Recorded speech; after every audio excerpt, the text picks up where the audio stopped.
கூட்டணி கட்சிகள் ஆட்சியில் பங்கு கேட்பதால் திமுக கூட்டணி நிலைக்குமா என்பதே சந்தேகம் என்று அதிமுக பொதுச் செயலாளர் எடப்பாடி பழனிசாமி தெரிவித்துள்ளார். திருவள்ளூர் மாவட்டம் கும்மிடிப்பூண்டி அடுத்த கவரப்பேட்டையில் பரப்புரை மேற்கொண்ட எடப்பாடி பழனிசாமி 2026 அதிமுக ஆட்சி அமைக்கும் என்றும் அதை யாரும் தடுக்க முடியாது எனவும் தெரிவித்தார்.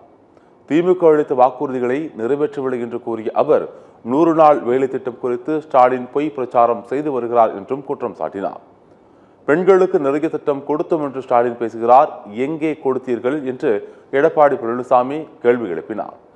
திமுக கூட்டணியில் புகைச்சல் கிளம்பிவிட்டது என்று கூறிய அவர் எஞ்சின் இல்லாத திமுக என்ற காரை கூட்டணி கட்சிகள் இழுத்துச் செல்வதாக விமர்சித்தார்.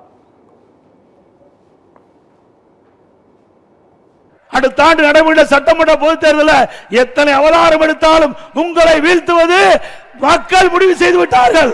திமுக என்ற எஞ்சின் இல்லாத கார், திமுக என்ற எஞ்சின் இல்லாத காரை 10 ஆண்டு காலமாக கூட்டணி என்கின்ற லாரி இழுத்துக் கொண்டு போய் கொண்டிருக்கிறது.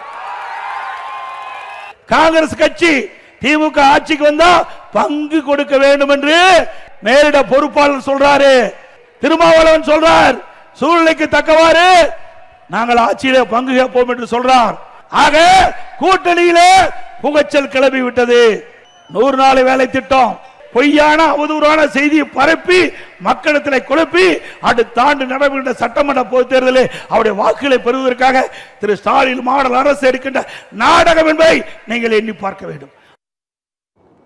பரப்புரையில் எடப்பாடி பழனிசாமி பேசிக் கொண்டிருக்கும் போதே அவருடன் வேனில் நின்று கொண்டிருந்த மாவட்ட செயலாளர் சிறுனியம் பலராமன் மயங்கி விழுந்தார்.